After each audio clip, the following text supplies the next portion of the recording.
Alright, so in this video we'll be talking about publishing and optimizing your video once it's done.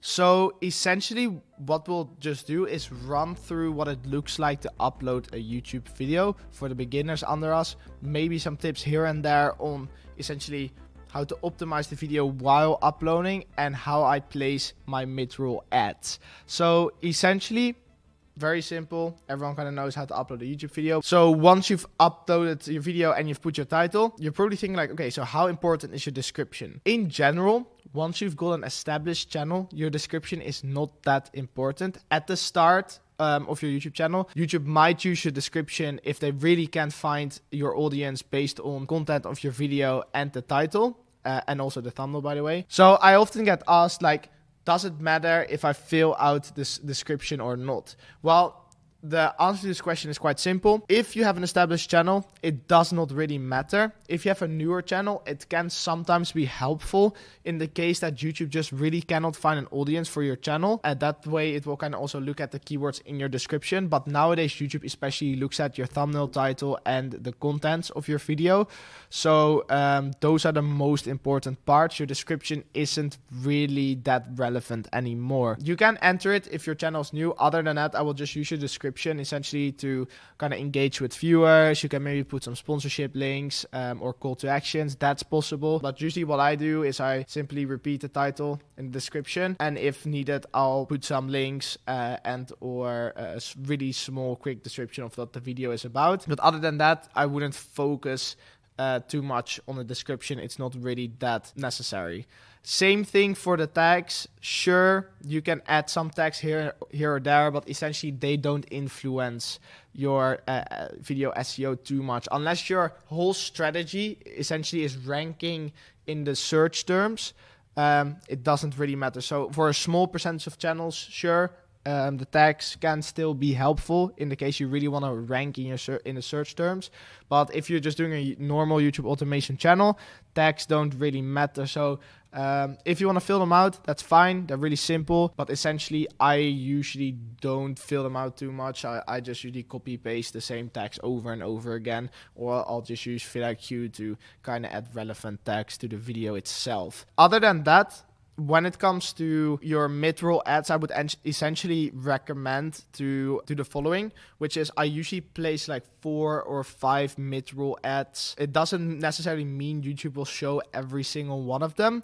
YouTube really shows them if they really want to show them, so it doesn't really matter how much you place. I would recommend doing a minimum of 2 or 3 per 10 minutes. But what I would recommend, for example, is placing your mid-roll ads before a very interesting part.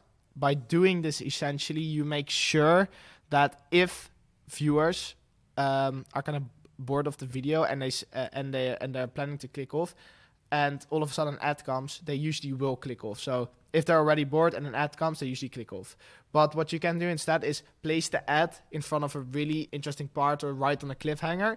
And then once that happens and the viewer kind of wants to see what happens after that cliffhanger, they will sit through the ad essentially, and thus you will earn more money. So yeah, that would be my recommendation when it comes to ad placement. Do a minimum of 3 per 10 minutes and you should be good. I recommend kind of evenly spacing out the ads as not to annoy the viewers too much. Other than that, what I also would recommend, if you have a sensitive channel, so for example, crime is a really good example, that's why I'm uploading it on court cases, and there is any of inappropriate language, stuff like this, to fill this in truthfully. So what to watch out for is essentially, you can tick one of these boxes. The more honest you are about your video, the more YouTube is going to trust your ratings. So I would really recommend being honest, but I wouldn't recommend pressing all of these buttons too much. Like for example, you can press the top one and your video will still be safe for ads, but if you press too many of them, they will limit your ads. So I would really recommend just pressing a few to basically help that trust score go up. Other than that, another really important part is making sure you implement your end screens to related videos.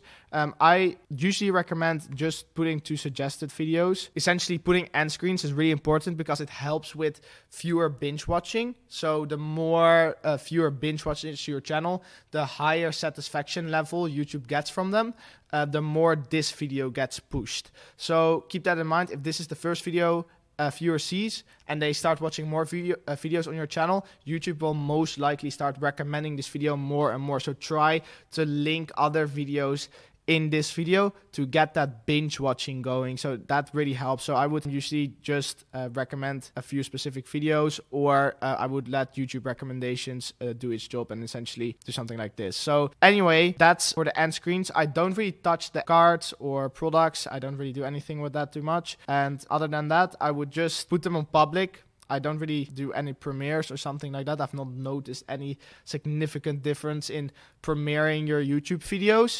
So I would just either schedule them or publish. As to the upload rate or the upload frequency on your channel, I would suggest really looking at, okay, what type of content am I making? Are you making compilation videos, like low effort compilation videos? I would be going for trying to push a little bit more to the quantity side. So I would suggest doing like 1 video a day or maybe 4 or 5 a week. Other than that, if you do a more documentary style channel, I would recommend doing 2 or 3 a week. Those are usually sufficient. It really depends again on your format. So the less effort with your format, the more you upload, and the more effort you put, the less you upload.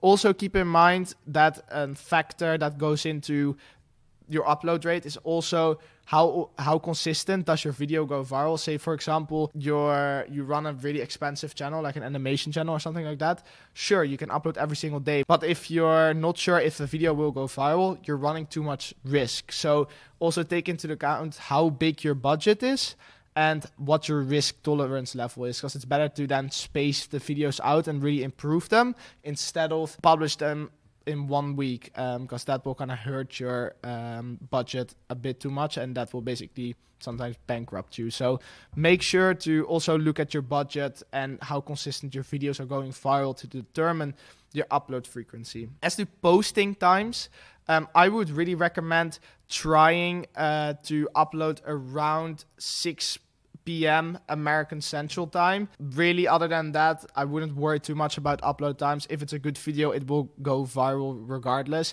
Unless you have a really, really big channel and you know your audience is situated somewhere, for example, in a very specific state or location, I would schedule it to around 6 p.m. for their time every single day. But yeah, other than that, upload time doesn't really matter. If you make a good video, it will go viral regardless. If you don't make a good video, it will flop regardless. So upload times are only really necessary to look at when you have an established channel. All right, so other than that, that's basically what you need to know about optimizing and uploading a YouTube video.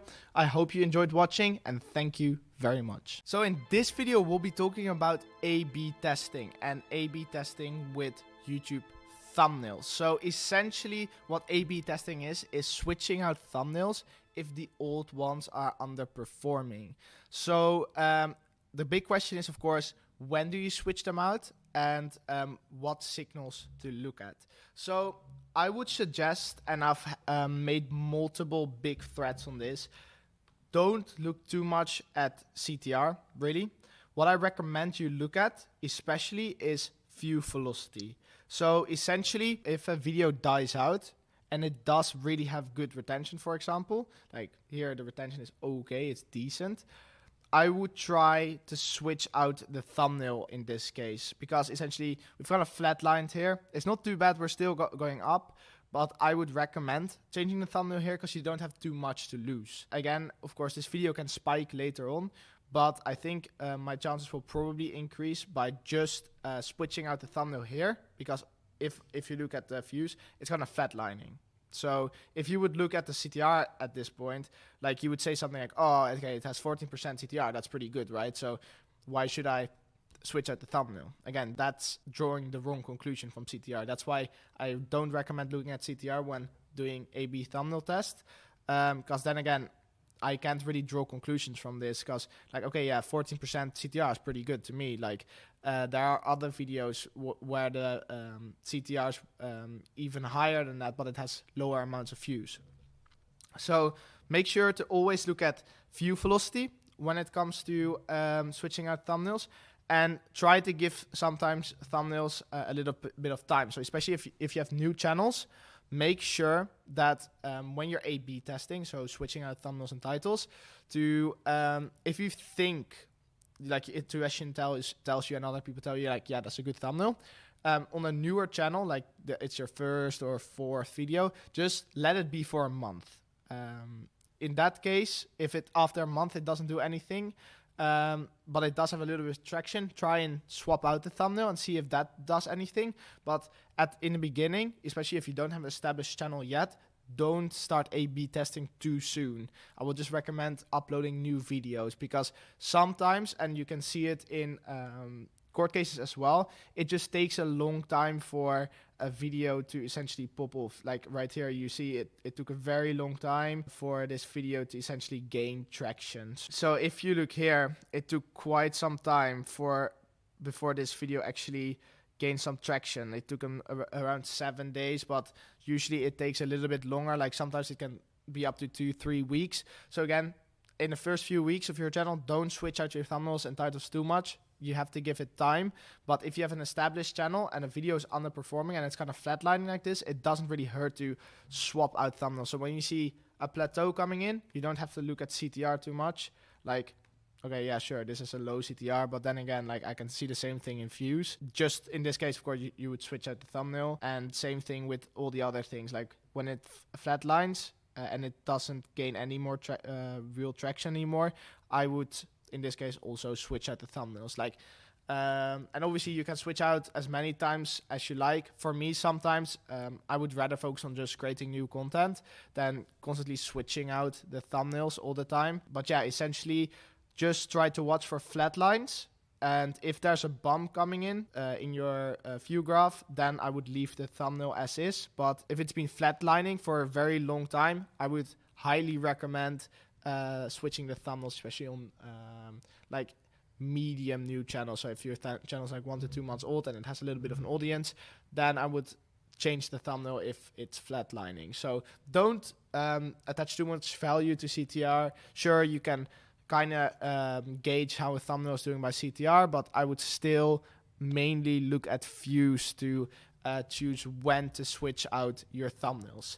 So yeah, that's essentially A/B testing. There are really nice tools that I'll link at the end of the course that you can use for A/B testing, but this is essentially the basics. So you look for videos that are flatlining, and then if they flatline for, say, for example, a week or two, you swap out the thumbnail and see if it has any effect as into the views. So that's the basics of A/B testing. Make sure to experiment and see what works best for you as well.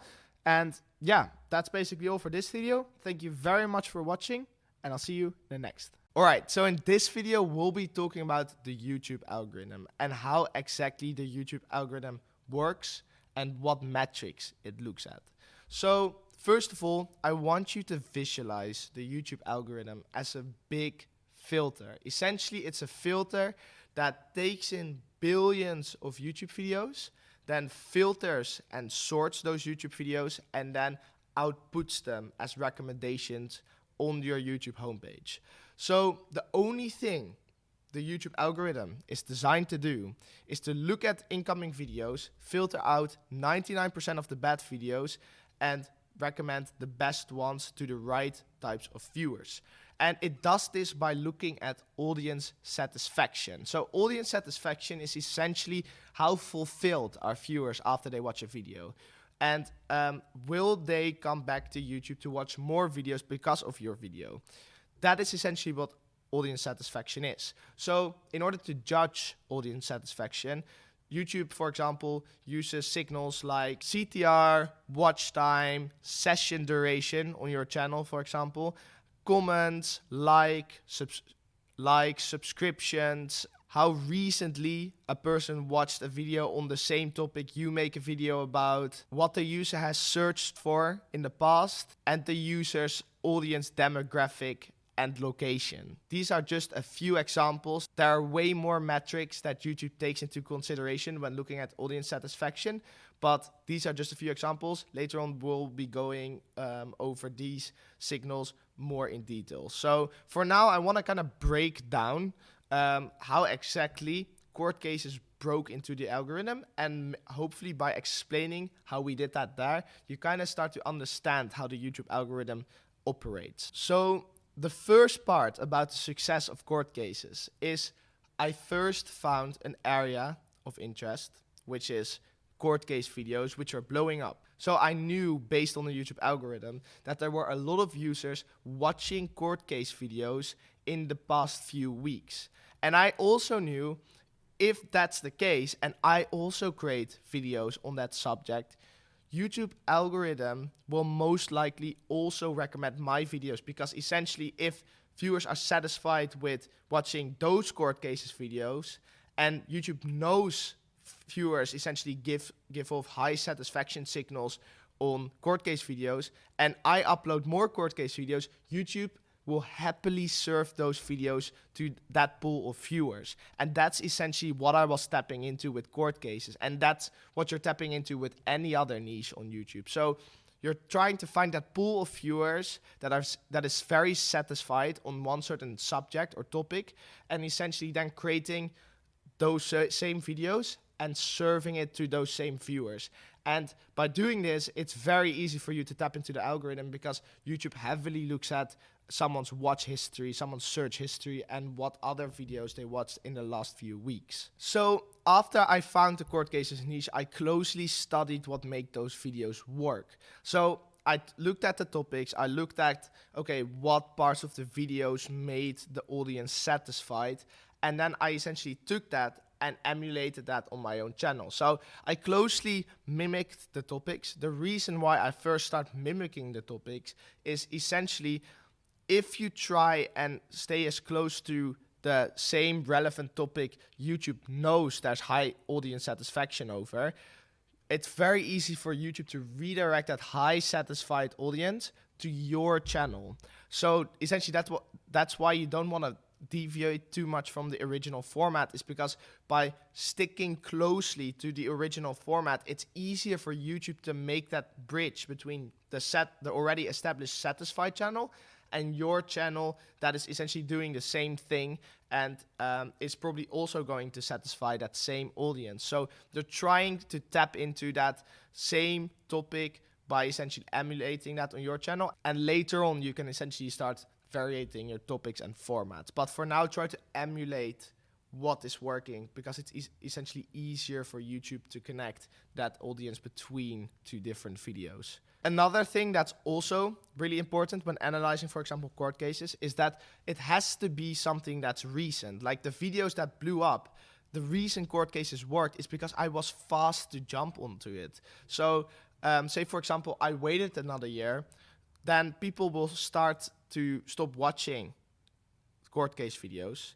And essentially, because of that, the strength of that topic takes a decline in the YouTube algorithm. The more recent someone watches a video and gives off high satisfaction signals, the easier it is to tap into. Because say, for example, that satisfaction took place a year ago, then it's not interesting for the YouTube algorithm anymore. It wants to know what the viewer finds interesting right now and not what it found interesting a year ago. And that's why we're always trying to tap into the most recent niches, because those recent niches we know is still stuck in that YouTube algorithm, and we know we can leverage that recent niche and essentially make sure the algorithm starts pushing those viewers to our channel as well. So that's one part of the success. We really leverage recency in the algorithm and also what users have been watching. So those two parts within the YouTube algorithm, we really leverage quite a lot. Then lastly, of course, when I started court cases, I analyzed, okay, what triggered the audience on the original channel? What made sure that they started giving off satisfaction signals? So again, satisfaction signals are comments. So I started analyzing the comments and what parts of the videos made them comment. And essentially by implementing as much of those moments in my own videos, I increased my comment engagement. I was looking at, okay, what part of the video, for example, has a lot of relative interest. So if you study that YouTube video, for example, you have your relative retention graph, and you can essentially see, okay, what peaked the interest within a video. So I usually notice that the things that really piqued viewers' interest were, for example, heavy reactions or something that goes wrong within the court. Those things really piqued their interest, and I thus concluded that the more of those clips I inserted in my video, the better the video performed. And of course, that sounds very intuitive, and audience satisfaction is something that's very intuitive to look at. But then again, you can also study it by looking at, okay, where can I see the audience attention spike? So for example, you can see the spikes here. Essentially, that's what you can study to understand, okay, what is the audience looking for and what part did they find the most interesting. And then, like I said, the comments are also a really great indicator, and that's something I also studied to see, okay, what made them outraged, what made them exactly write the comment. And by studying this, you really start to understand the audience satisfaction signals that made that viral channel work. So make sure to keep that in mind. Think about the audience satisfaction signals, think about the comments, think about the things that pique their interest, because essentially that's how the YouTube algorithm works. You have to start looking at audience satisfaction signals. So when it comes to audience satisfaction signals, there are two types of signals. You have explicit signals and you also have implicit signals. So explicit signals are essentially signals that a viewer gives off to YouTube directly. So think about when you leave a like or you give a subscription on the channel, that's something YouTube can measure directly from you because you're giving off that signal directly to them. Same thing for if you leave a comment, if you fill out a survey, those things all give off explicit audience satisfaction signals. So explicit signals are essentially less important than implicit signals. And the reason for this is very simple. Essentially, you have two types of viewers on YouTube. The first type is someone who always interacts with the video. So they're always commenting, liking, subscribing. That's the first type. The second type, which is 80% of the viewers, are ghost viewers, very passive viewers. And these viewers essentially only watch the video and they don't really interact with the video itself. So essentially, this means if you only focus on explicit signals, you essentially fail because only 20% give off explicit signals. So those 20% don't tell the whole picture. So YouTube had to come up with another way, essentially, to also look at, okay, what do the viewers that don't like, subscribe, and share a lot, how do we understand what they like? Well, that's where implicit signals come into play. But before we go into implicit signals, I also want to highlight again that if you look at those different types of viewer, you have to understand that viewer 1 and viewer 2 are not equal to each other. So not all viewers on YouTube are equal. Viewer 1 is a less valuable viewer than viewer 2, because viewer 1, his like and engagement is not as scarce as viewer 2, because viewer 2 only comments and likes when he finds something really interesting or valuable. So keep that in mind. If someone is viewer 1, their engagement is not as important as someone who is viewer 2. So if you can create a way to essentially make viewer 2 comment on your video, that gives off huge bonus points in that explicit signal system. So keep that in mind. Viewer 1, not as valuable. If you can make viewer 2 comment and like engage with your video, that's very valuable because YouTube then thinks, hey, this is a very good channel. So again, very important. Now, onto the implicit signals, like we talked about before.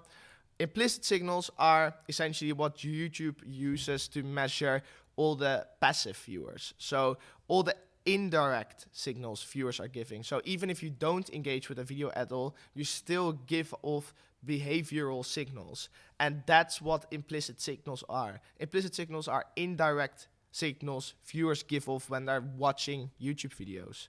So a few examples of implicit signals are CTR, average view percentage, what a viewer does after they click off from your video. Do they go to another video on the same subject? Do they close out of the YouTube app? That's something YouTube looks at. It's also called returning viewers. That's very important.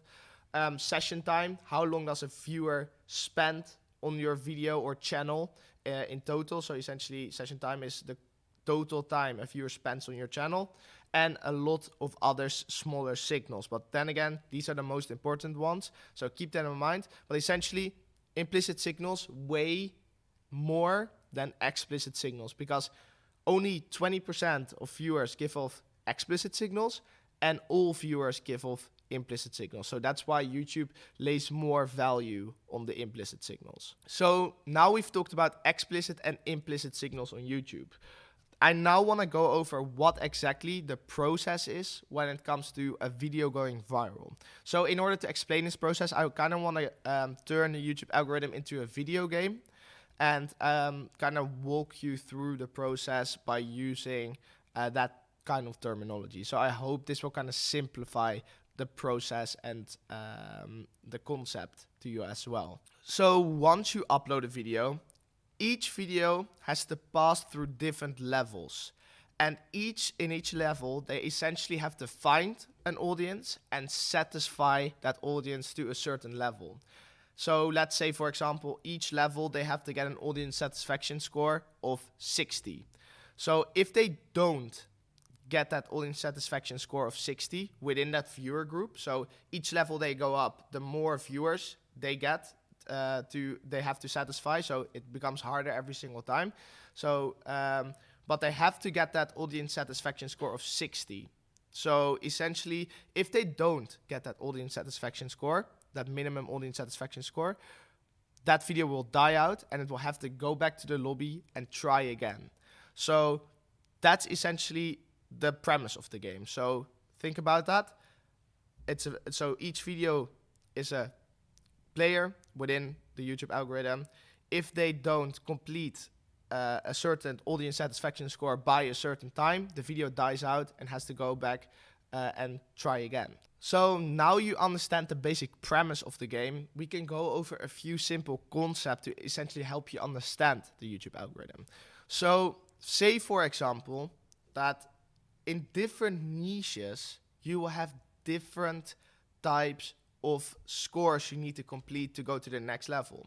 So let's compare the two. So for example, let's again take court cases and the motivational niche. Court cases at the time I started was not saturated at all, meaning the audience satisfaction score I had to get was lower than, for example, a video that has to play within the motivational niche. Because in the court cases niche, there was just way less competition, which means that I have to get a lower satisfaction score to pass on to the next level.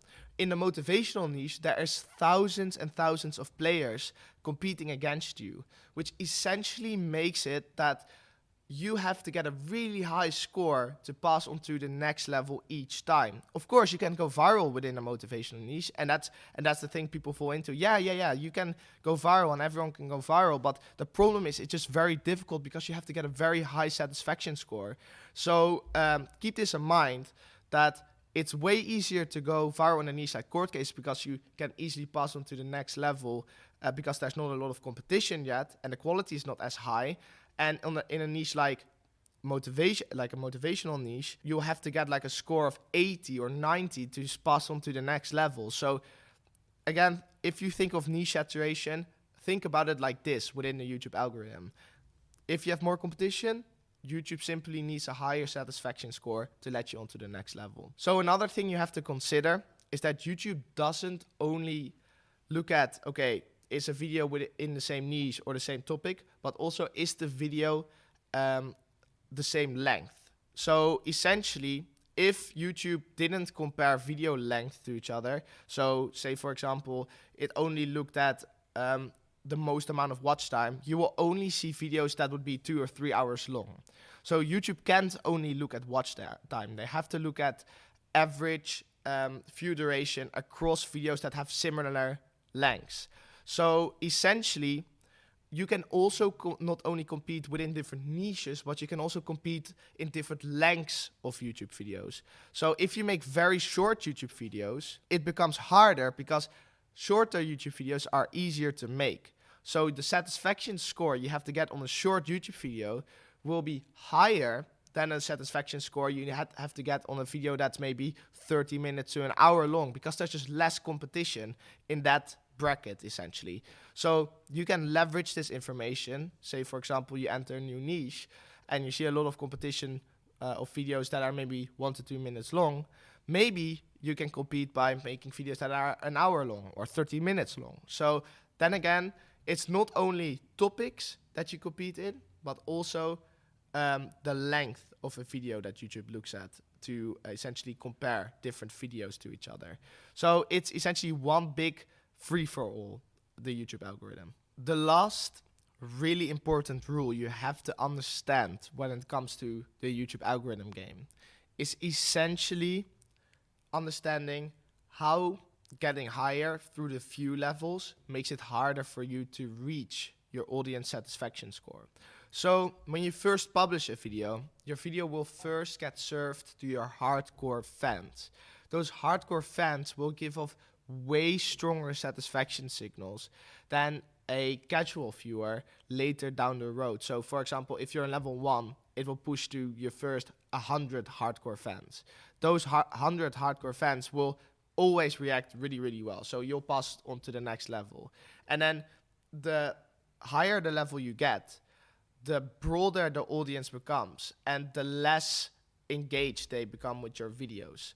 So as you progress through the levels, reaching that audience satisfaction score, for example, of 60, will become harder and harder because the audience becomes less and less engaged with the topic as well as your channel.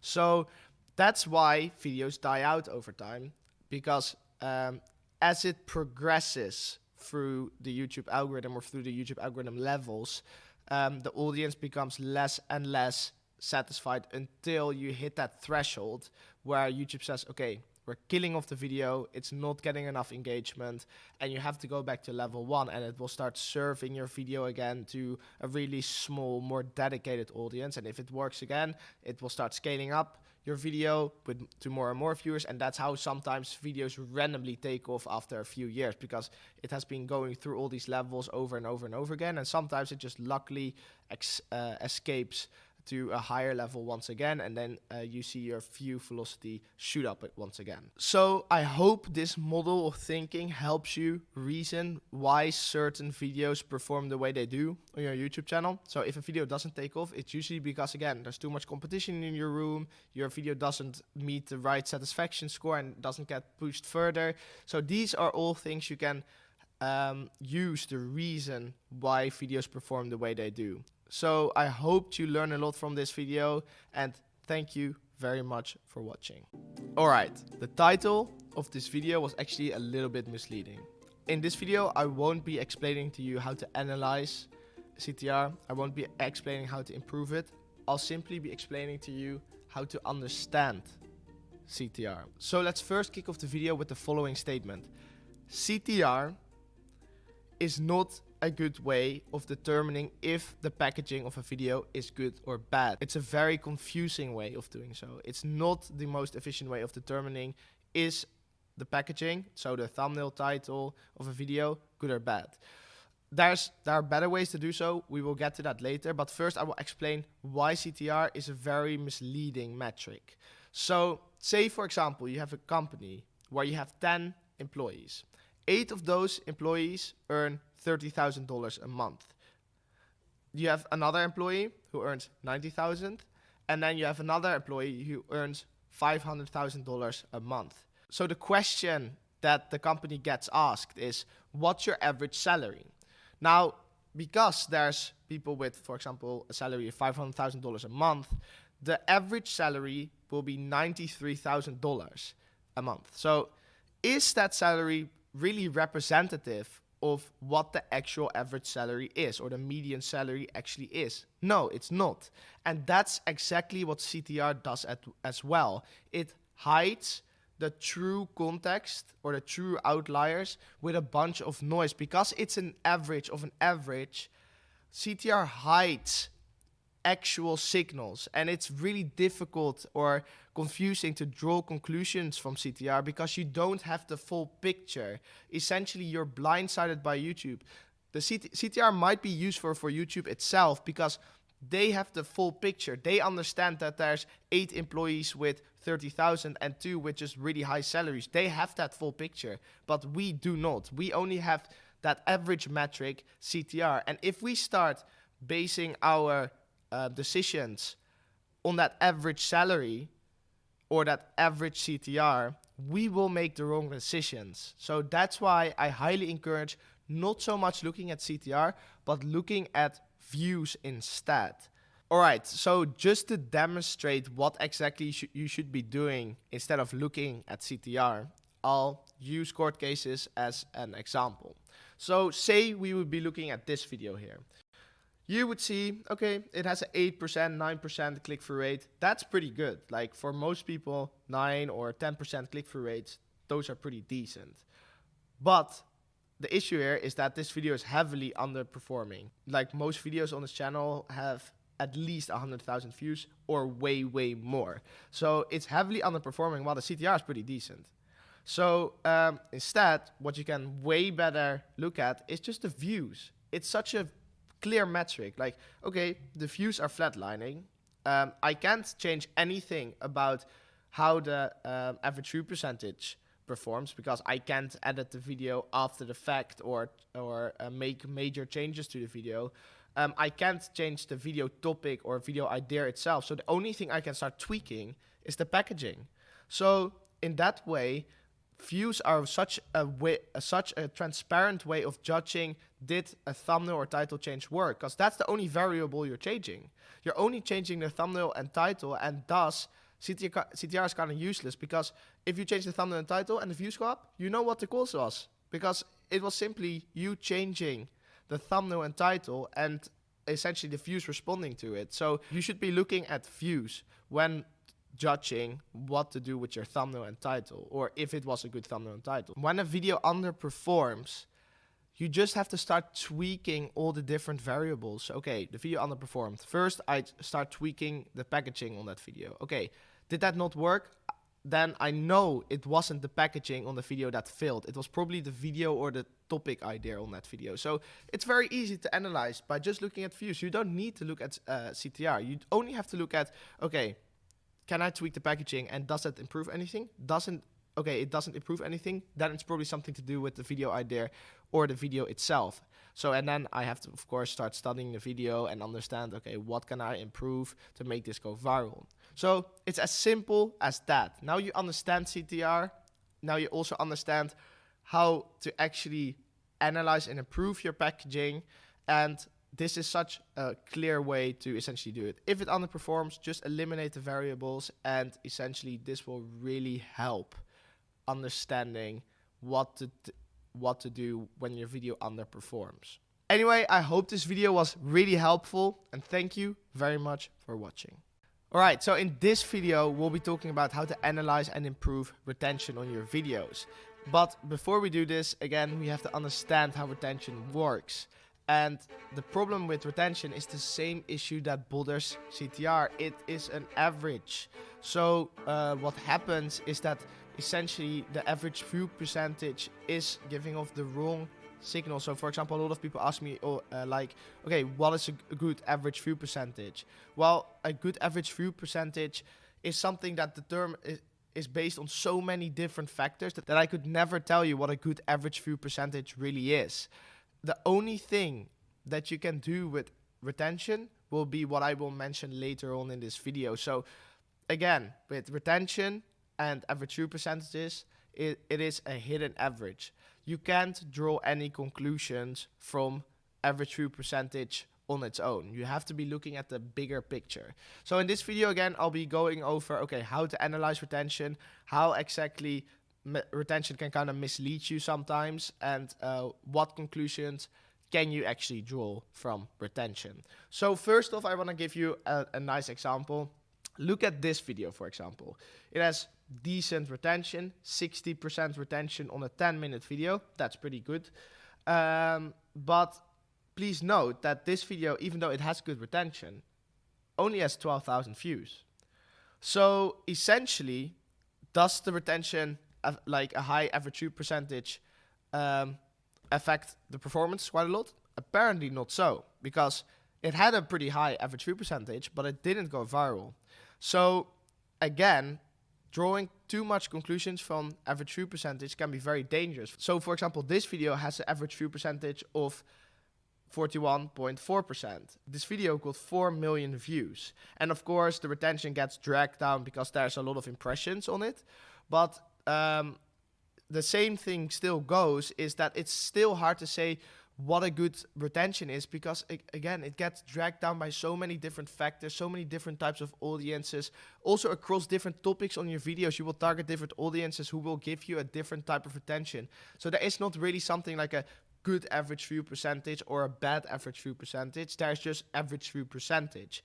The only thing you have to look at when it comes to retention, and again, try to simplify it as much as possible, is understanding what viewers liked. Again, audience satisfaction. What did the viewers like and what did they not like? That's the only thing you have to be looking at when it comes to average view percentage. It's literally all about audience satisfaction. So you have to look at your retention graph in a way where you're thinking, okay, what made viewers satisfied and what made viewers lose interest?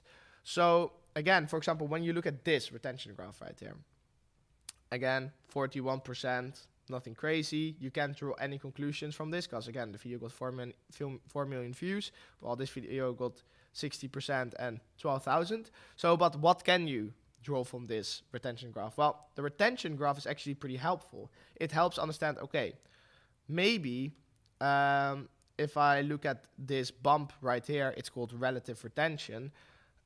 You can see that this part piqued the interest of the viewers. And sometimes, of course, it's very intuitive, but by looking at this peak in interest, you can kind of understand, okay, what are the viewers looking for? What do they find interesting in the video? And if they rewind to a part a lot of the times, that's probably what they get satisfaction from. That's what increases their interest within a video. So looking at bumps and declines is something very, very helpful. So then again, you also want to look at, okay, what different types of intros work the best. So obviously you want to make sure this decline is as small as possible. Again, if you try to analyze this over multiple different videos, it's difficult to draw a conclusion from, because again, it kind of hides in an average, because one video might target audience A and one video might target audience B. So to compare those intros and see how effective the war was is again kind of difficult, because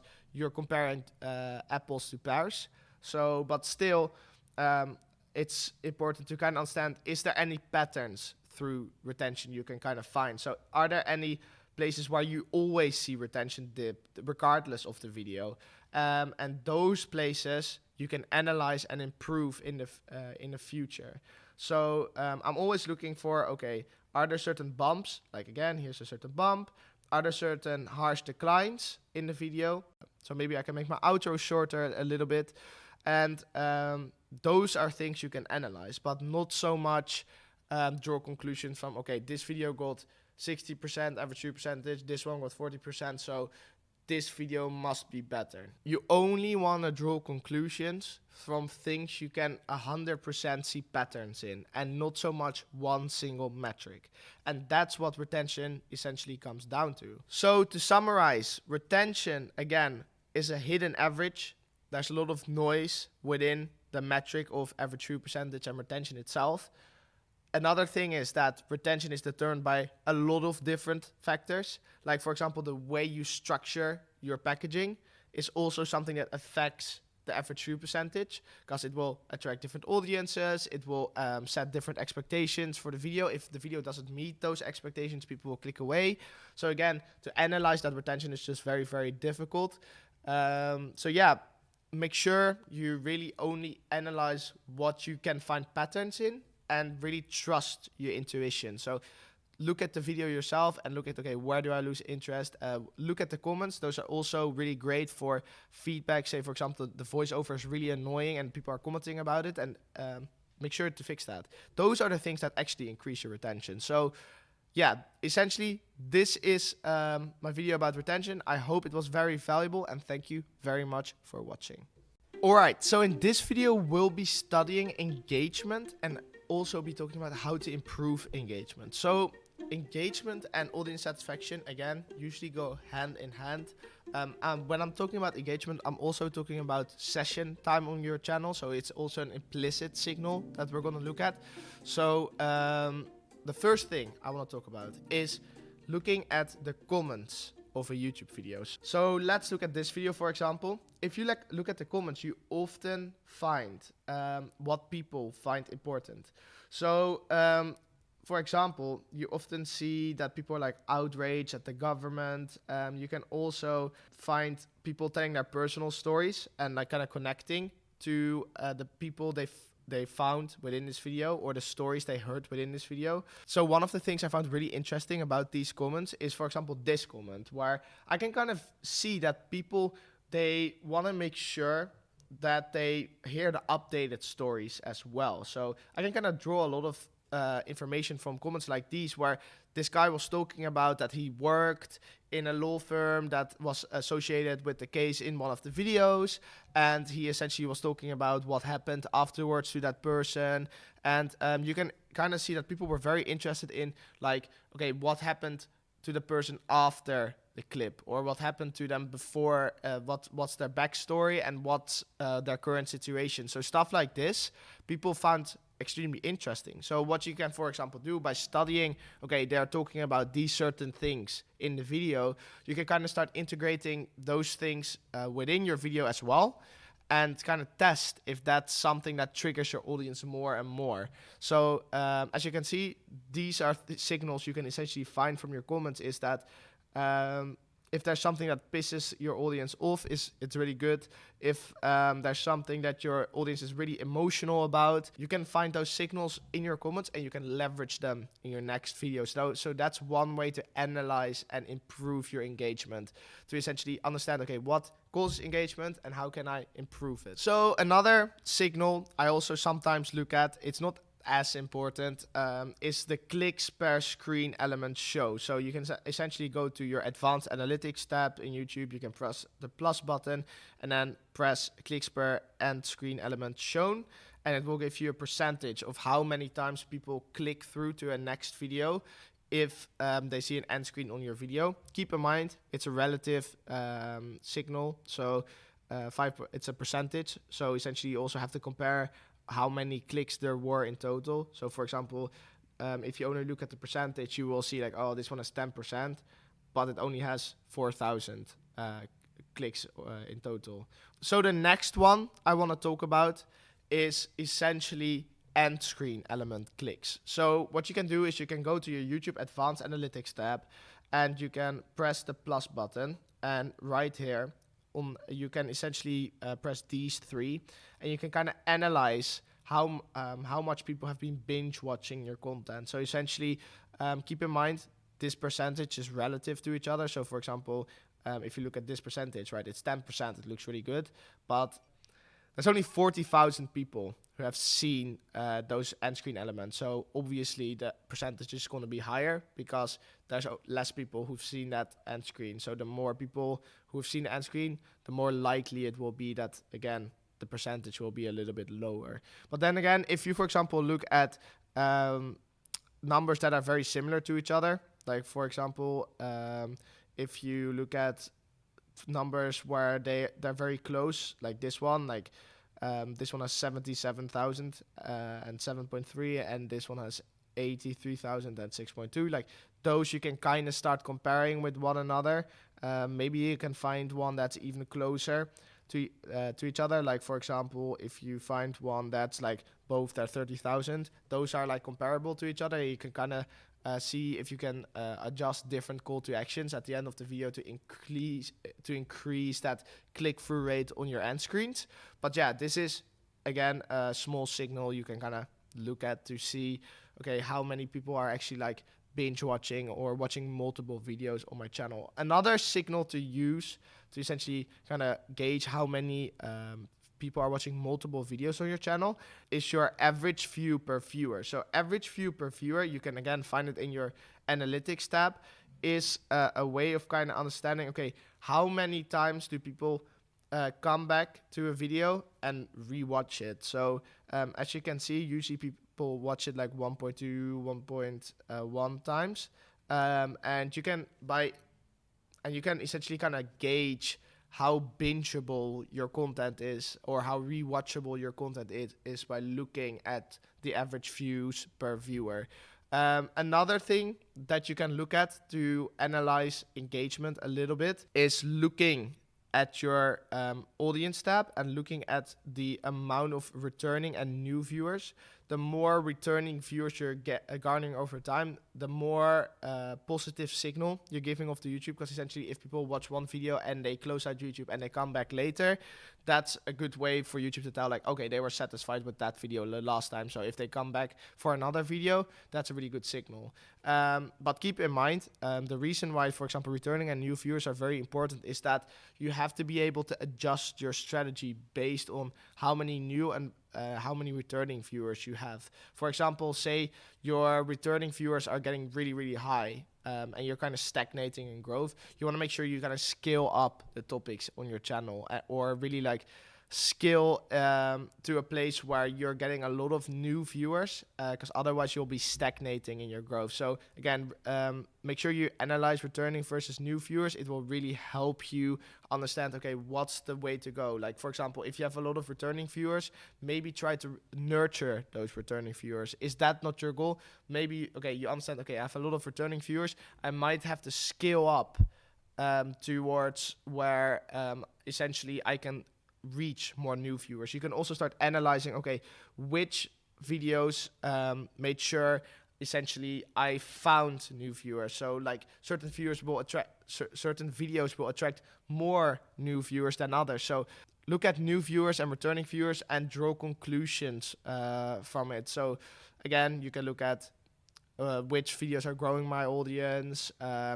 If you, for example, need to nurture your returning viewers more, like sometimes you will hit the top of your niche, like you literally can't grow anymore, and then you might need to nurture those returning viewers, or you just need to scale to a little bit broader format and essentially reach newer viewers by scaling or making your format a little bit more appealing to a broad audience. So again, returning and new viewers are also a great metric to look at to improve engagement. And yeah, that's basically my favorite few metrics to look at to essentially judge engagement on a channel and then also improve it a little bit. To be honest, by far the best signal is just your comments. If you get great feedback from your viewers, that's really, really good. So comments are by far the best engagement you can get and the best way to judge what your viewers liked and what your viewers didn't. So make sure to really focus on comments. I think it's really understated how important comments can be.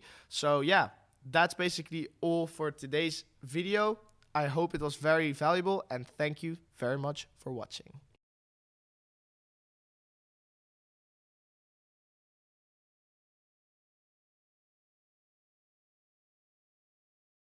So the last thing I want you to analyze is the 80-20 rule. The thing that the 80-20 rule essentially displays is that 80% of your results, your views, your revenue, will come from 20% of your videos. So essentially, what the 80-20 analyzation is all about is just looking at, okay, what are those top performing videos? What videos are bringing in the most amount of results or revenue? And then making sure you study those videos and replicate what you did well in those videos. So you really have to look at, okay, what resonated? Why did it do well? And try to replicate it later on. And that's essentially the 80-20 rule. That's all I wanted to talk about. You have to also understand when you're starting YouTube automation, you basically encounter this problem all the time. Like you think like, oh, I'm uploading all these videos and none of them are getting results.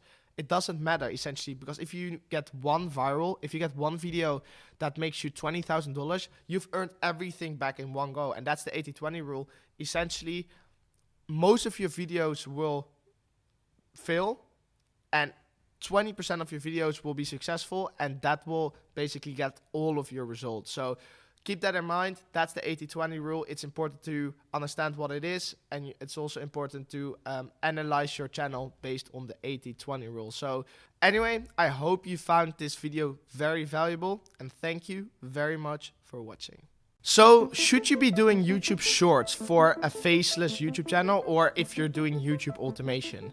In short, my answer would be no. No. So the problem with faceless YouTube channels is that then again, you don't really have that big of a personality behind the channel.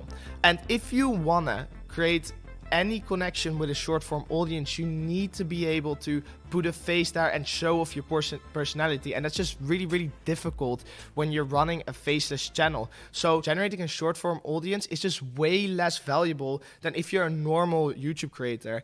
I mean, like, short form content is still great if you're a normal creator and you're just trying to generate an audience to your long form content. But then again, for faceless YouTube channels, I would just recommend focusing on long form. Another thing that's just a big problem with short form content is that it's just not profitable at all. Like, the short form RPMs are going up, that's true, but it's still nothing compared to long form content. So to focus and divert your attention to short form, even though it's just a little bit, it's still a big distraction. Like, the views give you a false sense of confidence when you look at your YouTube dashboard, because short form, you can generate millions and millions of views, but essentially they mean nothing, and they're always just a distraction. They create noise within your YouTube dashboard and within your mind as well. So that opportunity cost is simply just not worth it for me. So then again, think about the opportunity cost when it comes to short form content. It's great for a normal YouTuber, but then again, if you want to be really good at one thing, your focus needs to be there. And I don't recommend focusing on all these little side projects like short form content, because in the end, you have to think about opportunity cost. The next thing I want to talk about is that a short form channel is just not an asset. The problem with shorts is that it, one, doesn't create a good audience, a good connection with an audience as well, because often enough, short form users have shorter attention span than, for example, people who watch long form. Usually they're also younger, so they have less money to spend on products, ads, stuff like this. And usually short form just doesn't transfer over too well to long form videos on faceless YouTube channels. So I personally am not a big fan of using shorts too much. So these are my reasons I'm not a big fan of short form content. Again, you can choose your own way. So if you think short form is worth it, feel free to try it out. But then again, I've not had the greatest experience with short form content, and I do really recommend just focusing on creating the best long form content as you possibly can, instead of distracting yourself and wasting opportunity cost by going into short form content.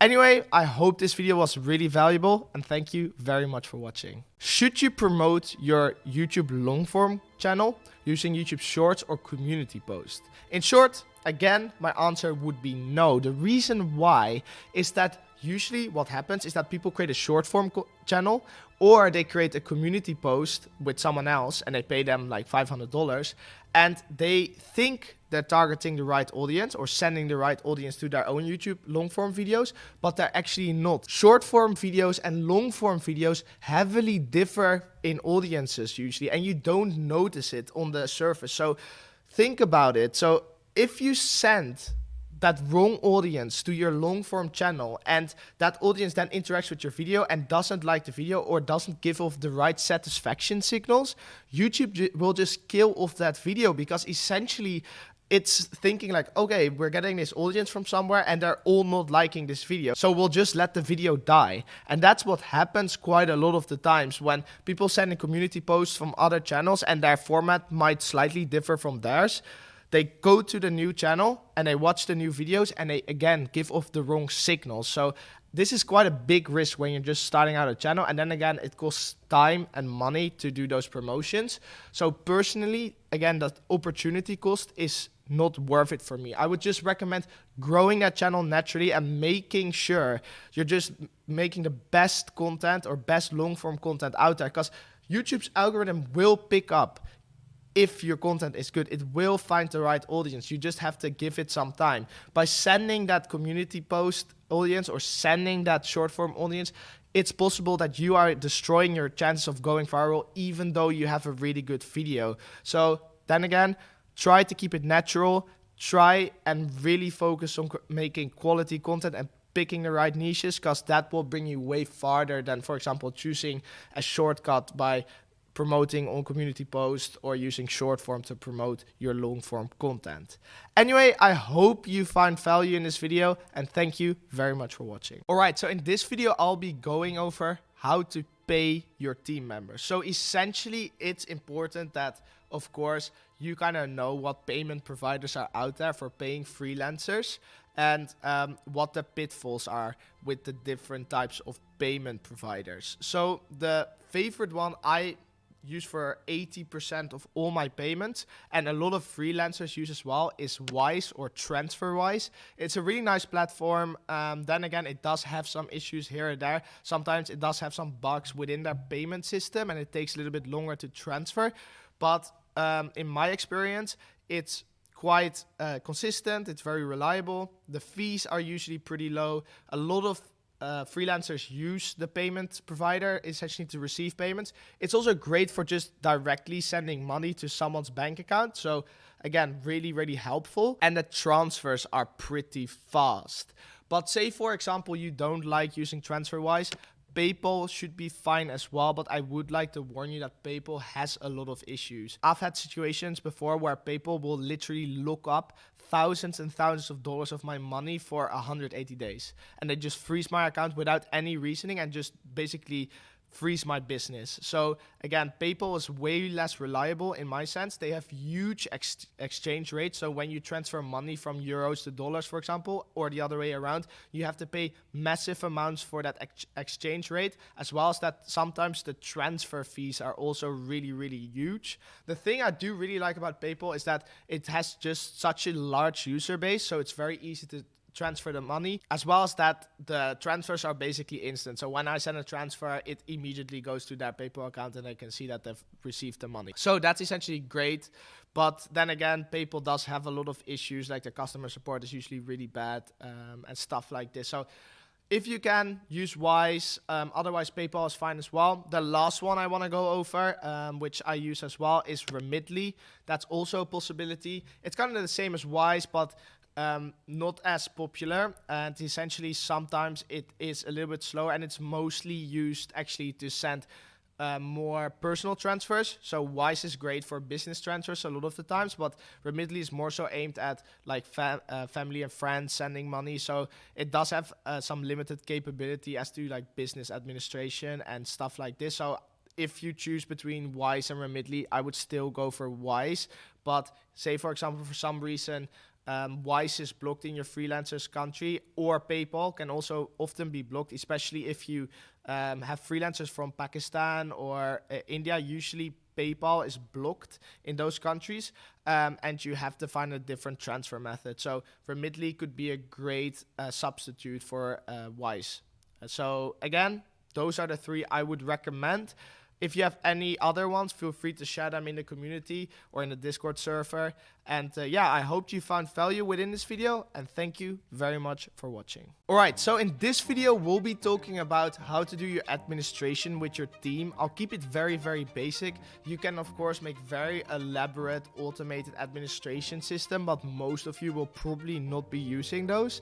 So just for this example, I'll show you the most basic administration system you can possibly use for your channels and for YouTube automation, and this essentially will work in any country.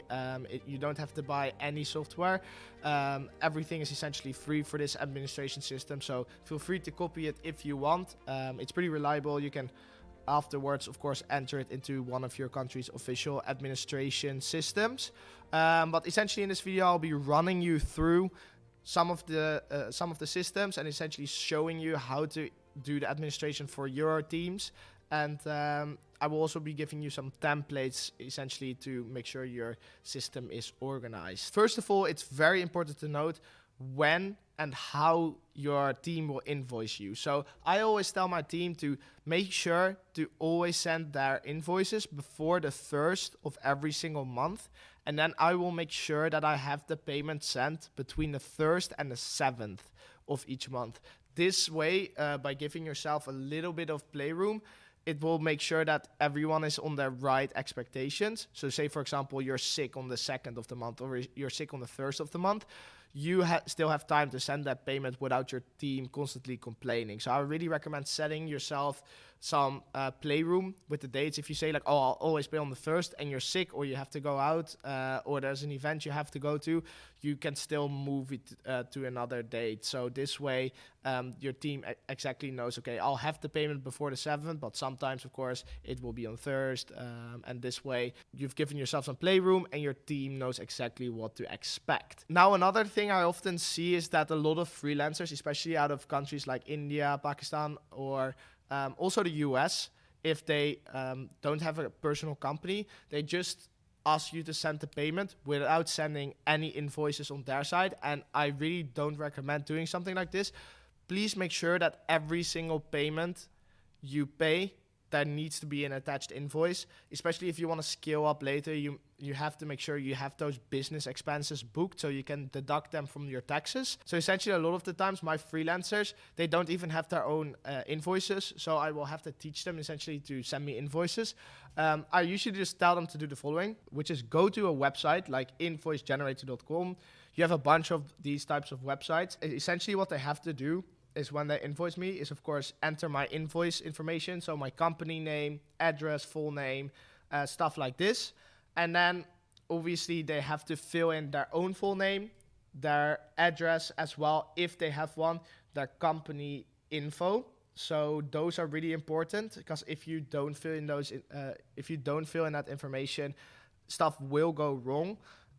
Essentially, the rest they can kind of fill out how they like. I usually tell them to make sure that essentially every video they make, they list them across every invoice. So essentially, say for example, they make 10 videos. I want them to list each. They just put the title of the videos they did in the invoice itself, and then of course put the quantity and the rate you guys discussed, and then they can essentially just send the invoice to you. So once you received the invoice and they filled everything out, you just want to upload it simply to a Google Drive file where it's like, okay, this is my invoice folder. I would divide it up in months. So you have your invoices, then you could say something like April, May, June, July, and then put all your invoices in each folder corresponding to the month. So once you've uploaded some of your invoices, I'll just upload one for show.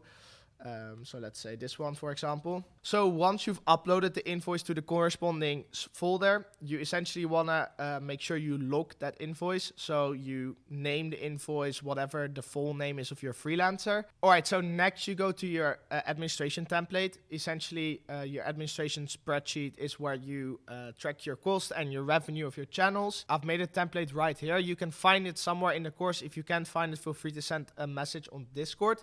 But essentially, you can just open up that administration template, and then next what you do is simply fill out the name of your freelancer, put the amount of dollars on the invoice itself, then put the payment method. So once you've essentially logged the invoice, what I recommend you do is just mark this blue or green or whatever so you know that you've logged that invoice within your own administration Google Drive folder. And then once you've sent the invoice, I would also turn this field blue as well, so you essentially know you've paid that person. And by doing this, you essentially know, okay, how much am I paying my employees, and you also know which payment method you're using. If you're using multiple payment methods, this is a good way to track it. Another thing that's nice to have is this right here. You can essentially just put your channel name and then put the amount of revenue, and then it will automatically calculate how much net revenue you're doing with your channels. So yeah, great spreadsheet. It's very, very simple. It doesn't have to be very complicated. Of course, if you have your own accounting software, feel free to use something like this. But for most individuals and most people, you can use something like you see right here, because essentially it doesn't have to be very complicated unless you start a very big company. So yeah, that's basically it for this video. thank you very much for watching, and I'll see you in the next.